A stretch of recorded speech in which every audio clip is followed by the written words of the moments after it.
एक पत्रकार सरेआम पिटता रहा और गृह मंत्री का भाषण चलता रहा। बीजेपी के गुंडे हाथ मुक्कों की ताकत बता रहे थे पत्रकार के ऊपर और पुलिस हाथ में हथियार लिए तमाशा देख रही थी। और इसीलिए सरकार से सवाल खड़ा हो जाता है कि जिस डबल इंजन की सरकार को विकास वाली सरकार का दावा किया जाता है, सवाल यह है कि क्या यह डबल इंजन की सरकार डबल विकास के लिए है या डबल गुंडागर्दी के लिए है। नमस्कार, मैं ब्यूटी गिरी और आप देख रहे हैं नेशनल दस्तक। जी हां, हम बात कर रहे हैं रायबरेली की, जहां पर 5वें चरण में चुनाव होने जा रहा है।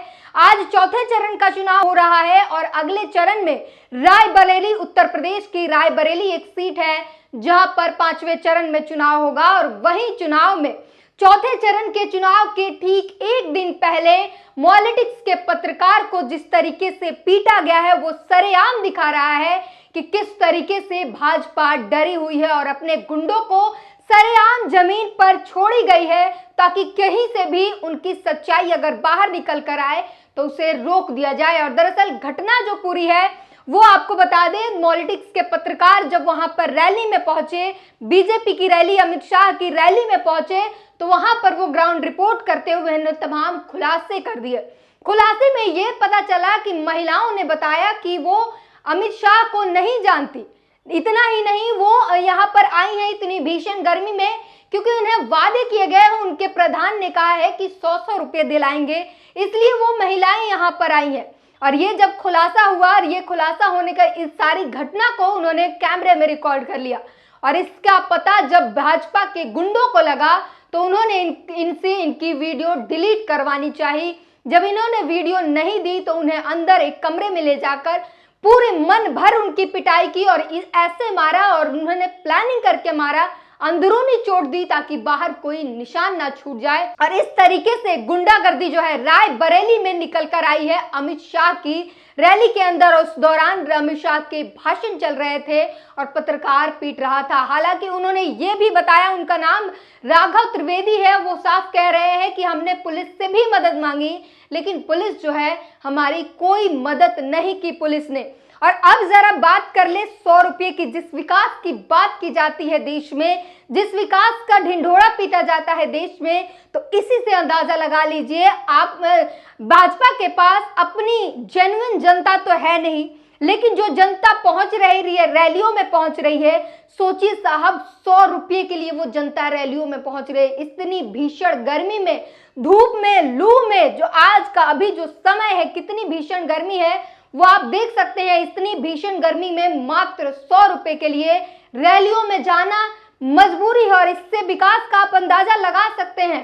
500-1000 रुपए की बात होती तो समझते कि चलो ठीक है, लेकिन मात्र 100 रुपए के लिए किस हद तक हमारे देश में गरीबी है और लोग मजबूर हैं कि अपनी जान को, इस वक्त जहां घर से निकलना लोगों को मंजूर नहीं होता है, निकलना बाहर घर से क्योंकि धूप है, लू चल रहा है, जानलेवा लू है बाहर, ऐसे हालात में मात्र 100 रुपए के लिए लोग रैलियों में जा रहे हैं। और महिलाओं ने इसी का खुलासा कर दिया कि हम तो भाजपा को नहीं जानते, हम तो अमित शाह को नहीं जानते, हमें 100 रुपये देने के वादे किए गए थे, इसीलिए हम आए हैं। और ये खुलासा होते ही पत्रकार को पीट दिया गया। सवाल नरेंद्र मोदी से भी है। प्रधानमंत्री नरेंद्र मोदी जो 2014-2019 के इलेक्शन के पहले बार बार मीडिया के सामने नतमस्तक होकर कहते थे कि मीडिया जो चाहे वो हो सकता है, मीडिया चाहे तो किसी को बना सकता है, मीडिया चाहे तो किसी को बिगाड़ सकता है। उसी मीडिया का आज डर खत्म हो चुका है और सरेआम इनकी रैलियों में पत्रकारों को पीट दिया जा रहा है।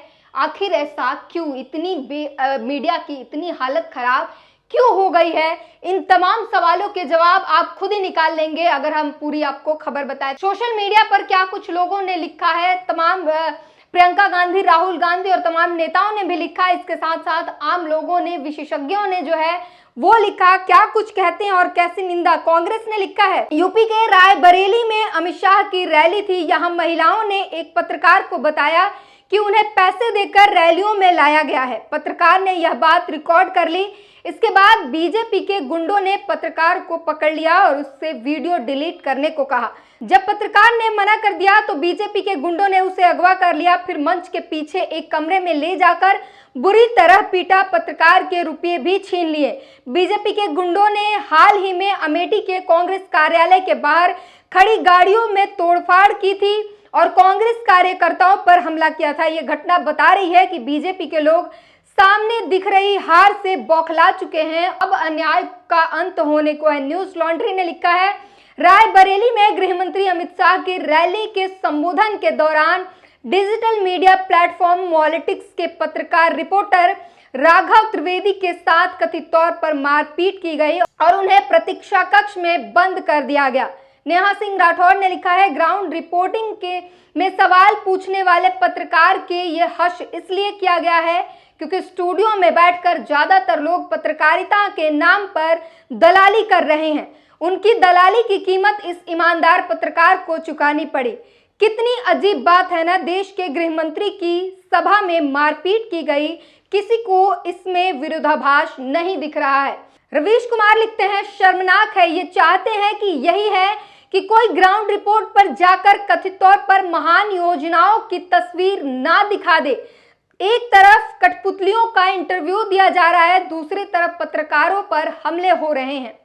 एक और यूजर ने लिखा है, यूपी के रायबरेली में अमित शाह की सभा के बीच पत्रकार राघव त्रिवेदी को भाजपाई भीड़ द्वारा पीटा गया क्योंकि उन्होंने पैसे लेकर आई जनता से बात की। राघव पिटते रहे और अमित शाह भाषण देते रहे और पुलिस मूक दर्शक बनी रही।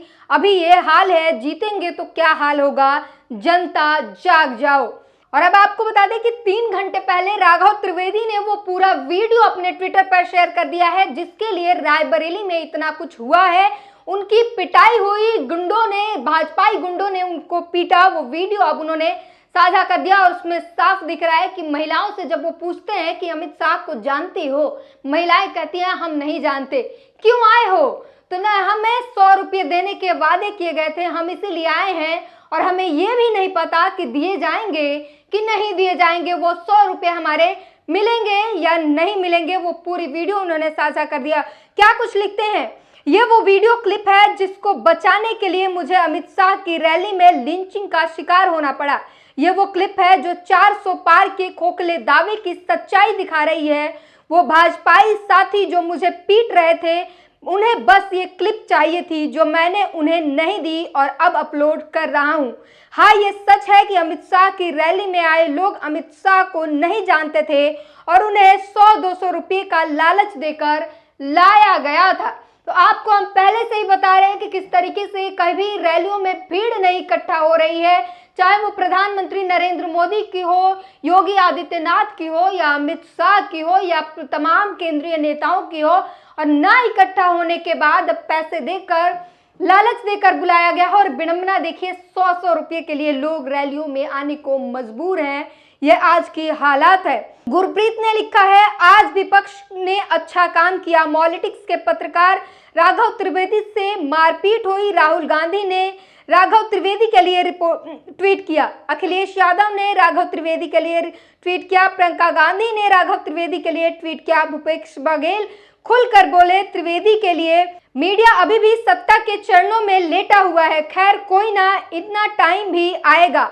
अगर 2014 से ही विपक्ष पत्रकारों के लिए खड़ा होता तो अब तक ना जाने कितने निष्पक्ष पत्रकार देश को सच दिखा रहे होते। खैर देर से ही विपक्ष ने अच्छा काम किया है, इन्होंने विपक्ष पर भी निशाना साधा है और ये सीधे कह रहे हैं कि अगर विपक्ष ने ये जागरूकता, ये जो सजगता पहले दिखाई होती और इतने तेजी से आवाज उठाई होती पत्रकारों के लिए, तो आज जो पत्रकार सच्चाई दिखा रहे हैं ये पहले से ही दिखाया जा रहा होता। तमाम जो राहुल गांधी, प्रियंका गांधी ने ट्वीट किया, ये अच्छे कदम किए, लेकिन इन्होंने भी बहुत देर की है पत्रकारों के खिलाफ जो अपराध हो रहे हैं उस पर आवाज उठाने में। आर्यन मिश्रा लिखते हैं, यूपी के रायबरेली में अमित शाह की रैली को कवर करने आए मॉलिटिक्स के पत्रकार राघव त्रिवेदी पर भाजपा ने जानलेवा हमला किया। भाई राघव त्रिवेदी ने से मुलाकात कर उनके स्वास्थ्य का हालचाल जाना। लोकतंत्र के चौथे स्तंभ पर भाजपा के गुंडे लगातार हमला कर रहे हैं, हिंदुस्तान की जनता ये नहीं सहेगी। वहीं अखिलेश यादव ने ट्वीट करके लिखा है, हिंसा हार की निशानी होती है। भाजपा की रायबरेली की एक रैली में पैसे देकर लाए गए लोगों के बारे में जब दिल्ली के एक पत्रकार ने सच सामने लाना चाहा तो भाजपाइयों ने उस पर हमला कर दिया। यही है उत्तर प्रदेश की कानून व्यवस्था का सच। जब देश के गृह मंत्री की रैली में ये हाल है तो जिनके अधीन पुलिस होती है तो फिर बाकी देश में कितना बुरा हाल होगा कहने की जरूरत नहीं है। भाजपा हिंसक माहौल बनाकर चुनाव जीतना चाहती है, कभी नहीं चाहिए भाजपा। वहीं जैकी यादव लिखते हैं, मीडिया ने कहा था कि नोटबंदी मास्टर स्ट्रोक है, मोदी जी ने कभी नोटबंदी के नाम पर वोट नहीं मांगे। मीडिया ने कहा राफेल मास्टर स्ट्रोक है, मोदी जी ने कभी राफेल के नाम पर वोट नहीं मांगे।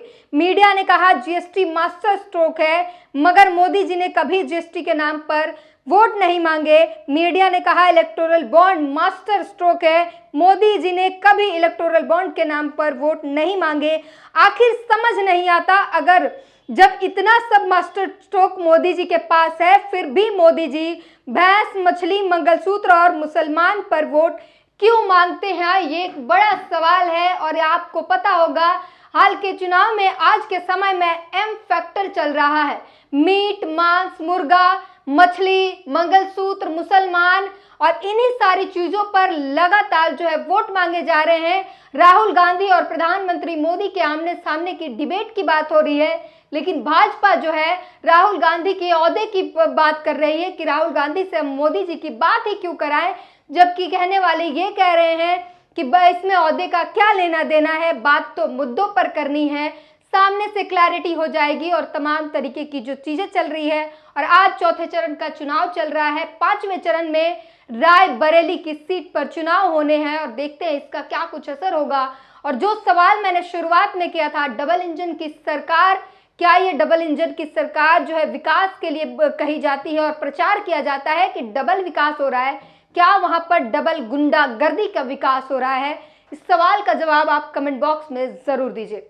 नेशनल दस्तक की आपसे गुजारिश है कि अगर इसको बचाना चाहते हैं तो नेशनल दस्तक को सब्सक्राइब करने के लिए रेड कलर के सब्सक्राइब बटन को दबाएं, फिर बेल आइकन की घंटी दबाएं। नेशनल दस्तक को बचाने के लिए बहुत जरूरी है कि हर खबर को शेयर करें, लाइक करें, कमेंट जरूर करें।